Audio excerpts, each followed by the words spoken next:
தேவனுடைய திருநாமம் மகிமைப்படட்டும்.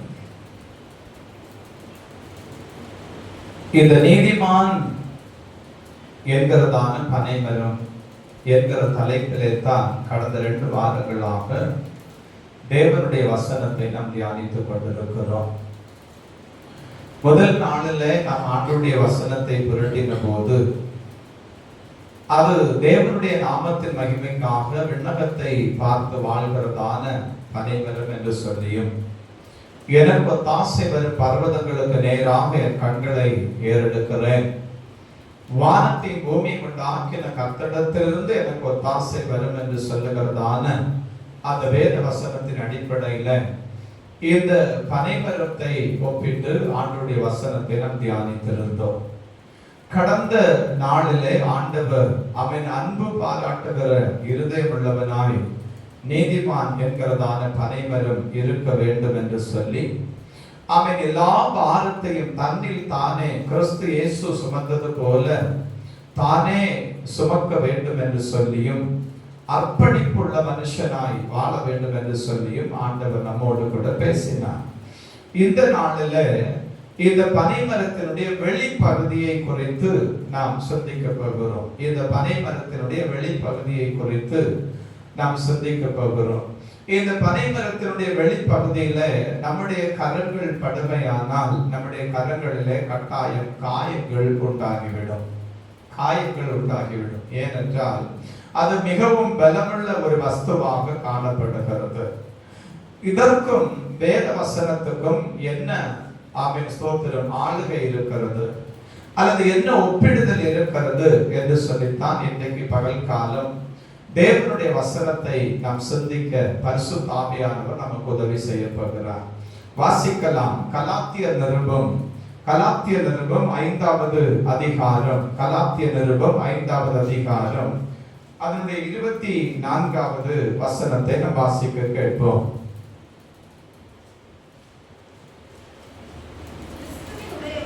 கிறிஸ்துவை உடையவர்கள் தங்கள் மாமிசத்தையும் அதன் ஆசை இச்சைகளையும் சிலுவையில் அறைந்திருக்கிறார்கள். கலாத்தியர் எடுத்துட்டீங்களா? புதிய ஏற்பாடுல கலாத்தியர் நிருபத்துல நாம் இந்த வேத வசனத்தை வாசிக்கிறோம். அப்போஸ்தலனாகிய பவுல் இந்த கலாத்திய சபைக்கு இந்த நிருபத்தை எழுதுகிற போது இந்த வேத வசனத்தை அவர் எழுதுகிறதை நாம் வாசிக்கிறோம். கிறிஸ்துவின் அல்லது கிறிஸ்துவை உடையவர்கள் அல்லது கிறிஸ்துவில் ஆசரிக்கிறவர்கள் தங்களின் ஆசை இச்சைகளை சிலுவையிலே அறைந்திருக்கிறார்கள் என்று சொல்லி. அல்லேலூயா, அல்லேலூயா.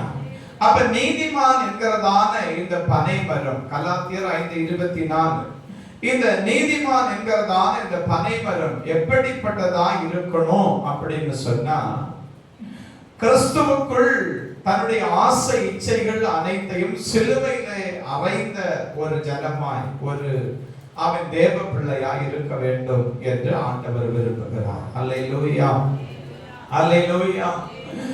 அவன் ஸ்தோத்திர தேவனுடைய சமூகத்தில் இருந்து கர்த்தரை ஆராதித்துக் கொண்டிருக்கிற அன்புக்குரியவர்களே, கிறிஸ்துவை ஆராதித்துக் கொண்டிருக்கிறதான நாம் எல்லாரும் சுய பரிசோதனை செய்யும்படிக்கு தேவ சன்னிதானத்திலே அழைக்கப்பட்டிருக்கிறோம். நாம் அநேக நேரத்திலே மற்றவர்களை முன்னிறுத்தி அவர்களை போல நான் இல்லை என்று சொல்லி நாம் அவன் ஸ்தோத்திரம் தேவனுக்குள்ளே ஆறுதல் அடைகிறது போல நம்முடைய இருதயத்தை நாமே கிறிஸ்துவின் சமூகத்திலே வைத்து ஏமாற்றி கொண்டிருக்கிறோமே தவிர அதிலே ஒரு ஆறுதல் உண்டாயிற்று என்று சொல்லுகிறதற்கு வார்த்தைகள் இல்லை. ஏனென்றால் நாம் நம்மை தற்பரிசோதனை செய்கிறதற்கு பதிலாக நான் மற்றவனை போல இல்லை என்று சொல்லுகிறதான வார்த்தையை மாத்திரமே நாம் மையப்படுத்தி நின்று கொண்டிருக்கிறோம். ஆனால் வேத புத்தகம் நம்மை படிப்பிக்கிறது, கிறிஸ்துவில் ஆசரிக்கிறவர்கள் அல்லது கிறிஸ்துவை உடையவர்கள் தங்கள் ஆசையையும் அதனுடைய இச்சைகளையும் சிலுவையிலே அறைய வேண்டும் என்று சொல்லி. அல்லேலூயா. ஆசை இல்லாத மனுஷன் இந்த உலகத்திலே இல்லை. ஆசை இல்லாத மனுஷன் இந்த உலகத்திலே இல்லை.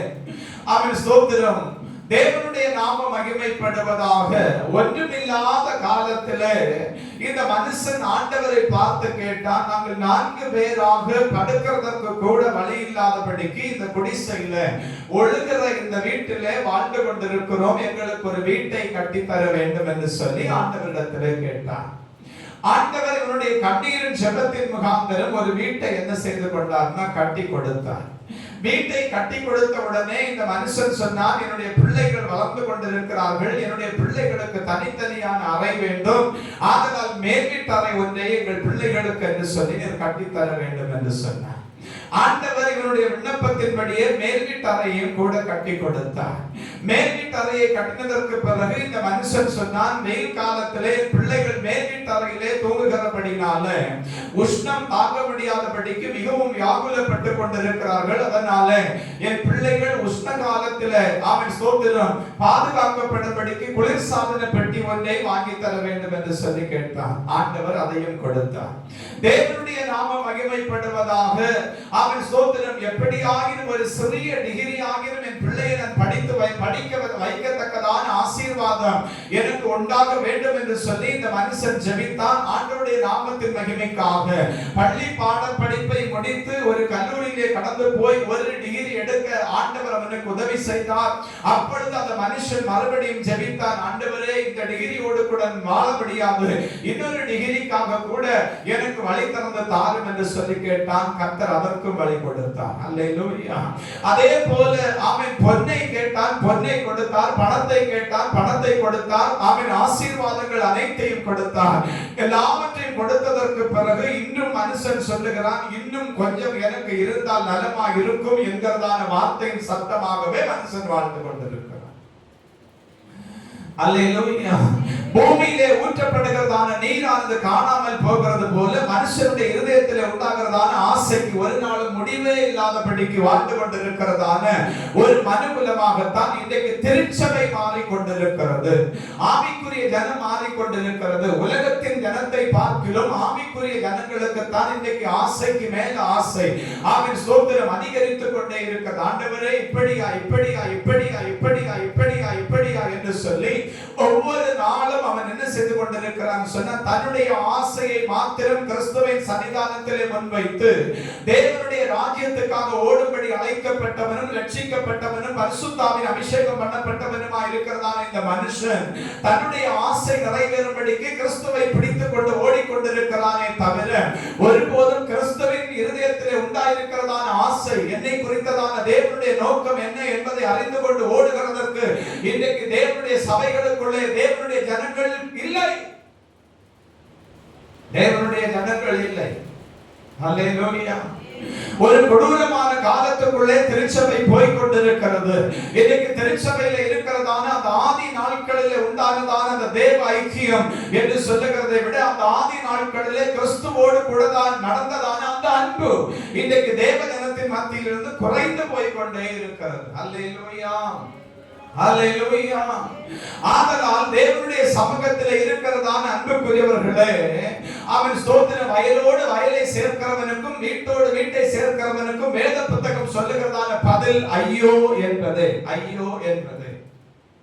அல்லேலூயா. சம்பாதியுங்கள், நான் அதற்கு குறை சொல்லவில்லை. அவன் தேவனுடைய நாமத்தின் மகிமைக்காக சம்பாதித்துக் கொள்ளுங்கள். சம்பாத்தியத்தை வைத்து தேவனுடைய நாமத்தின் மகிமைக்காக சமாதானத்தோடு வாழும்படி தேவனுடைய கிருபையிலே சரணப்படுங்கள். அல்லேலூயா. அல்லையே நீங்கள் சாலமோன் சொன்னது போல நான் எல்லாவற்றையும் சமதரித்தேன், யார் வந்து ஆளப் போகிறார்களோ என்கிறதான வார்த்தையோடு கூட நீங்கள் உங்கள் உலக ஓட்டத்தை முடிக்க வேண்டியதான கட்டாயம் உங்களுக்கு வரும். கட்டாயம் உங்களுக்கு வரும். அல்லேலூயா. அல்லேலூயா.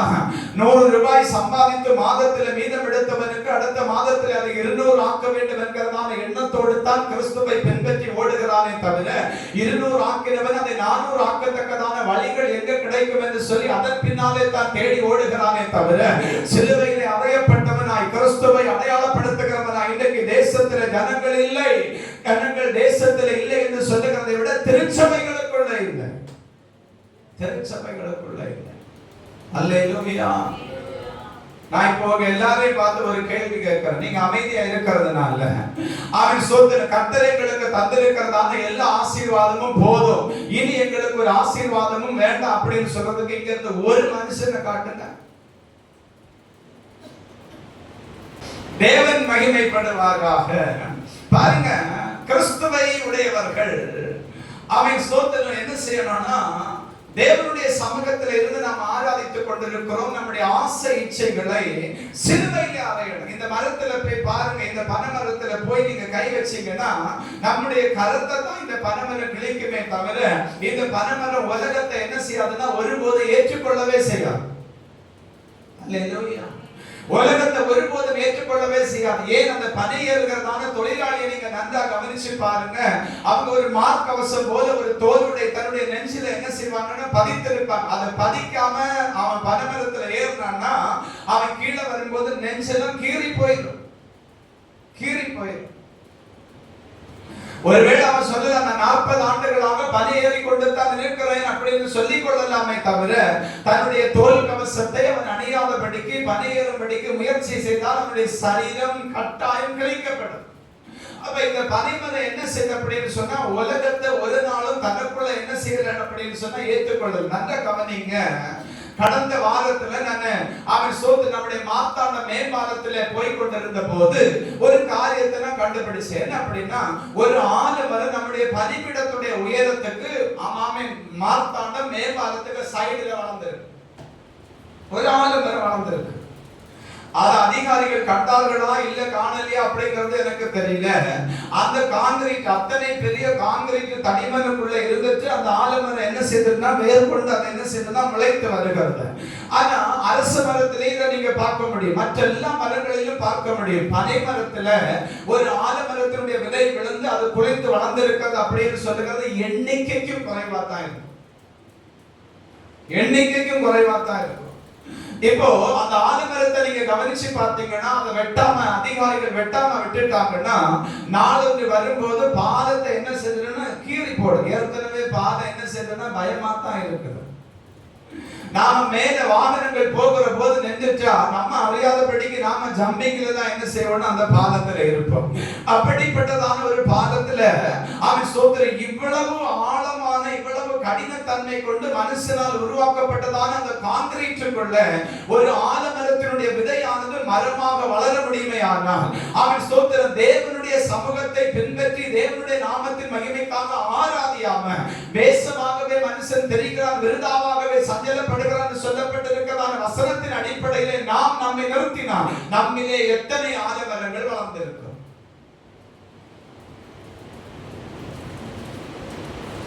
அல்லேலூயா. இன்னொரு காரியம் கூட இருக்குது. இந்த மனுஷனுக்கு நிறைய ஆசை இருக்குது. ஆனா கர்த்தருக்கு கொடுக்கணும் அப்படிங்கறதான ஆசை உள்ளதான மனுஷர்களும் குறைவு. சொல்லுங்க பாக்குறேன், நான் மனசாட்சியா கர்த்தருக்கு கொடுக்கிறேன் அப்படின்னு. எல்லா ஆண்டவர் எனக்கு தரணும், ஆனா நான் ஆண்டவருக்கு எதுவும் என்ன செய்ய மாட்டேன். சொல்லுங்க, திருப்பி கொடுக்க மாட்டேன். வாசிக்கலாமா? நிறைய வசனங்கள் இருக்கு. 1 கொரிந்தியர் 6வது அதிகாரம் 12வது வசனம்.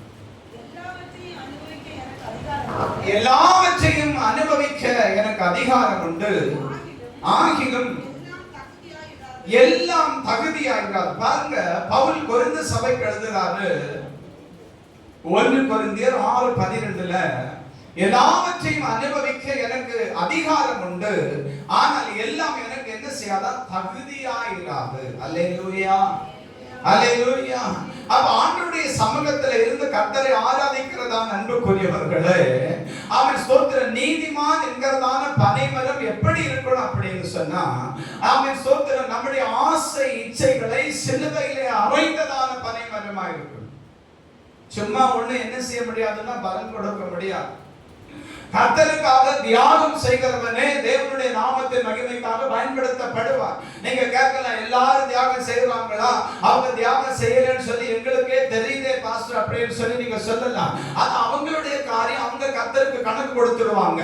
நாம தேவனுடைய நாமத்தின் மகிமைக்காக நீதிமான் என்கிறதான பரிமரமா வாழணும்னு சொன்னா நாம சிலத தியாகம் பண்ணித்தான் ஆகணும். பிரைஸ் எல்லாம் அல்லேலூயா. நாம சிலத தியாகம் பண்ணித்தான் ஆகணும். அந்த தியாகம் இல்லாம இருந்தா தேவனுடைய நாமத்தின் மகிமைக்காக நாம என்ன செய்ய முடியாதுன்னா பனைமரம் அப்படிங்கிறதான நீதிமான் என்கிறதான பனைமரம் அப்படிங்கிறதான பெயருக்கு சொந்தக்காரர்களா இருக்க முடியாது. சொல்லிக் கொள்ளலாம். அல்லேலூயா, அல்லேலூயா.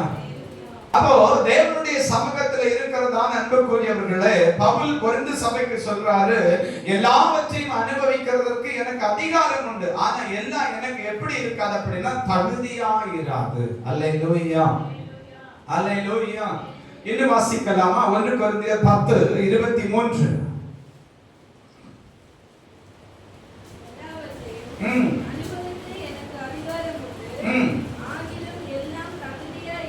ஆகிலும் எல்லாம் தகுதியாயிராது.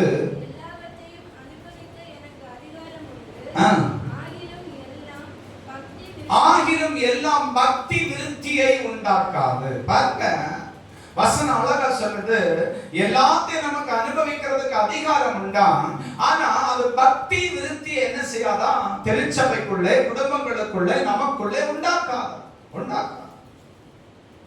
தேவனுடைய நாம மகிமைப்படட்டும். இன்னும் வாசிங்க, கலாத்தியர் நிருபம் 6:14 வசனம். கலாத்தியர் நிருபம் 6:14 சீக்கிரம் வாசிங்க.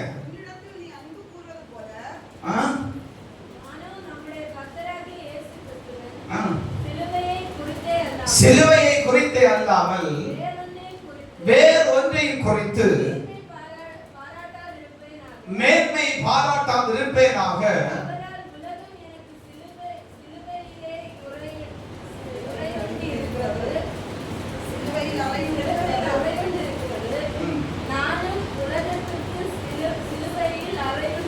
நானும் உலகத்திற்கு சிலுவையில் அறையுண்டிருக்கிறேன். பாருங்க, உலகம், பவுல் அப்போஸ்தலன் சொல்றாரு, உலகம் எனக்கு சிலுவையில் அறையப்பட்டிருக்கிறது. அல்லேலூயா, ஆமென். நாம ரட்சிக்கப்பட்டாச்சு. ஏதோ ஒரு தருணத்துல ஆண்டவர் நம்ம மீது இறக்கம் வச்சு நம்ம ரட்சித்துட்டாரு. ரட்சிக்கப்பட்டிருக்கிறதான நாம மறுபடி என்ன செய்யக்கூடாது அப்படின்னா, கழுவப்பட்ட பன்றி தன்னை சேற்றிலே புரட்டி கொள்கிறது போல மறுபடியும் நம்ம என்ன செய்யக்கூடாதுன்னா புரட்டி கொள்ளக்கூடாது. உலகம் நமக்கு சிலுவையில கட்டாயம் அறையப்படணும். அப்படி அறையப்பட்டாதான் நாம கிறிஸ்தவர்கள், நாம கிறிஸ்துவை உடையவர்கள், நாம கிறிஸ்துவை உடையவர்கள். தேவனுடைய திருநாமம் மகிமைப்படட்டும். அப்ப ஆண்டவருடைய சமூகத்தில் இருந்து கர்த்தரை ஆராதிக்கிறதான அன்புக்குரியவர்களே, இந்த பனைமரத்தினுடைய வெளிப்பகுதியை நீங்க நல்லா கவனிச்சீங்கன்னா, தன்னுடைய ஸ்தோத்திர சரீரத்துல உலகம் குடிபுகும்படிக்கு ஒரு நேரமும் அந்த பனைமரம் தன்னை அனுமதிப்பதே இல்லை. அல்லேலூயா, அல்லேலூயா. உலக மனுஷருக்கும் நமக்கும் ஒரு வித்தியாசம் இருக்கணும். ஆண்டவரை ஆராதிக்கிற, வேத புத்தகத்தை கையில் எடுத்துக்கொண்டு தேவநாமத்தின் மகிமைக்காக நடக்கிற நமக்கும், தேவ புத்தகம் இல்லாதபடிக்கு, வேத வசனம் தெரியாதபடிக்கு உலகத்தோடு கூட வாழ்கிறதான மனுஷனுக்கும் ஒரு வித்தியாசம் என்ன செய்யணும்னா கட்டாயம் இருக்கணும். அதனால அவன் அந்த வித்தியாசம் நமக்குள்ளே உண்டாகும்படி நாம அவன் உலகத்தை தேவனுடைய நாமத்தின் மகிமைக்காக சிலுவையில கட்டாயம் அடிச்சுதான். தேவனுடைய சன்னிதானத்தில் இருந்து கர்த்தரை ஆராதிக்கிறதான அன்புக்குரியவர்களே, வெளிநாட்டில் இப்படிப்பட்டதான கலாச்சாரம் தானே இருக்குது. அங்க இருக்கிறவங்க கர்த்தரை ஆராதிக்கலையா, அங்க இருக்கிற கர்த்தருடைய தினத்தோடு கூட கர்த்தர் பேசலையா அப்படிங்கறதான ஒரு கேள்வி கூட உங்களுக்கு வருது. நான் என்ன கேட்கிறேன், வெளிநாட்டுல இருக்கிறவனோட நம்ம என்ன செய்யணும்னா ஒப்பிட வேண்டாம். இங்கே நம்முடைய தேசத்துக்கு ஒரு கலாச்சாரம் இருக்குது, ஒரு நீதி இருக்குது, ஒரு நியாயம் இருக்குது. அதை நாம கடைபிடிச்சா போதும். நாம வெஸ்டர்ன் கலாச்சாரத்தை என்ன செய்ய வேண்டாம் அப்படின்னு சொன்னா நமக்குள்ள கொண்டு வர வேண்டாம், நம்முடைய திருச்சபைக்குள்ள கொண்டு வர வேண்டாம். அவங்க என்ன வேணாலும் செய்யட்டும், எப்படி வேணாலும் போகட்டும், அது அவங்களுடைய காரியம். கர்த்தர் அங்க என்ன செய்துட்டு இருக்கிறார்னா இப்பவே தம்முடைய காரியத்தை வெளிப்படுத்திட்டு தான் இருக்கிறார். ஆதலால் ஆண்டவருடைய சமூகத்தில் இருந்து கர்த்தரை ஆராதிக்கிற உங்கள் ஒவ்வொருவருக்கும், பிள்ளைங்க நிமிர்ந்து பாருங்க, சங்கடமாயிராதுங்க. அவன் உங்கள் ஒவ்வொருவருக்கு நான் சொல்றேன், முடிவெற்றுவதில கூட தேவன் பிரியப்படுவாரான்னு பாரு. தேவன் பிரியப்படுவாரா? உடனே போலீஸ்காரங்களை போல வெட்டுங்க, இல்லாட்டி மிலிட்டரி மேனை போல வெட்டுங்க, மற்றபடி இந்த நாய் வந்து பனங்காய் கிடைச்ச உடனே சூப்பிட்டு போட்டிருக்கும். அது மாதிரி எல்லாம் என்ன செய்யப்படாது, வெட்டப்படாது. வெட்டப்படாது, அதெல்லாம் நான் ஒத்துக்க முடியாது. அப்படின்னா நீங்க என்ன எல்லாரும் சேர்ந்து என்ன செய்யணும், ஜெபம் பண்ணி சீக்கிரம் அனுப்பிடணும். அதுல நம்ம சொல்ல நடக்காது.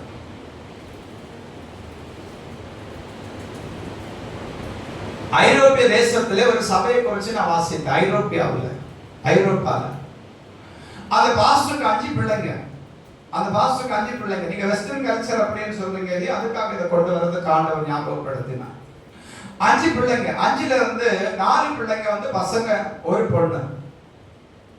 அப்போ அவர் வந்து மலையாளி, இவ்வளவுத்துக்கும் மலையாளி.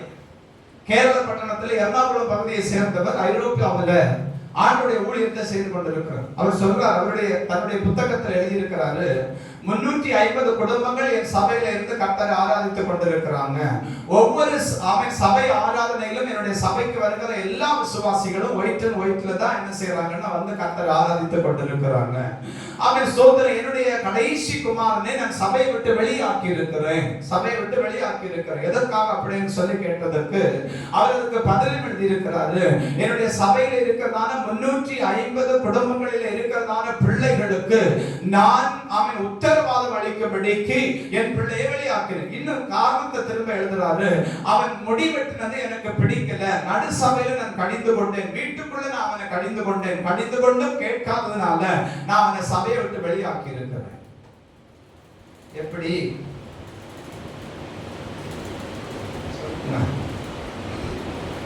அல்லேலூயா, அல்லேலூயா. ஆதலால் ஆண்டவர், நீங்க நினைக்கிறீங்க அவன் சோத்திர தேசத்துல வந்து சபைகள் இல்ல, பரிசுத்தமாய் கர்த்தரை ஆராதிக்கிற ஜனங்க இல்ல அப்படின்னு சொல்றீங்க, நினைக்கிறீங்க. எலியாவும் சொல்றான், நான் ஒருத்தன் தான் இருக்கிறேன், என்னவும் கொல்றதுக்கு அவன் ஆளை தேடிட்டு இருக்கிறான், நீர் என்ன இப்படி பண்ணிட்டு இருக்கிறீங்க அப்படின்னு சொல்லி. அப்பதான் ஆண்டவர் சொன்னாரு, எலியாவை நீ மாத்திரம் அல்ல, அவன் சோத்திரம் பாகாலுக்கு முழங்கால் படியிடாத 7000 இஸ்ரவேலை நான் இன்னும் தேசத்துல மீதியாய் வைத்திருக்கிறேன் என்பதுதான் தேவ பதில். தேசம் எங்கிலும் ஒரு கூட்டம் ஜனம் பரிசுத்தமாய் வாழ்ந்து கொண்டு தான் இருக்கிறது, ஒரு கூட்டம் ஜனம் பரிசுத்த ஜாதியாய் நின்று கொண்டு தான் இருக்கிறது. ஆதலால் ஆண்டவருடைய சமூகத்தில் இருந்து கர்த்தரை ஆராதிக்கிற தேவ பிள்ளைகள் நமக்கு ஒரு ஒழுங்கு இருக்கணும், நமக்கு ஒரு கிரமம் இருக்கணும், நம்முடைய ஆராதனையில தேவன் அசைவாடணும். நம்ம பார்க்கிறவங்க கர்த்தருடைய பிள்ளைகள் அப்படின்னு சொல்லி சொல்லணும். அல்லேலூயா. நம்ம பார்க்கிறவங்க கர்த்தருடைய பிள்ளைகள், இந்த சபையில போய் இவர்கள் ஆராதிக்கிறவர்கள், இவர்கள் நீதிமான் என்னும் பரிமளத்துக்கு சொந்தக்காரர்கள் அப்படின்னு சொல்லுகிறதான வார்த்தை புறஜாதியாரிடத்திலிருந்து சாட்சியாய் வெளிப்படுகிற போதே நாம் ரட்சிக்கப்பட்டிருக்கிறோம் என்று சொல்லி அர்த்தம்.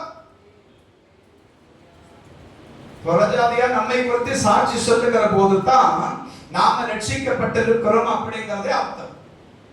அப்ப ஆண்டவருடைய சமூகத்தில் இருக்கிற அன்புக்குரியவர்களை நம்முடைய தேவநாம மகிமைப்படுவதாக. நீதிமான் என்கிறதான பனைமரம் உலகத்தின் ஆசை இச்சைகளை சிலுவையிலே அறைந்த பனைமரம். அதனால தயவு செய்து நீதியாய் வாழுங்கள், கர்த்தர் உங்களை ஆசீர்வதிப்பார். வழங்கல் படிக்க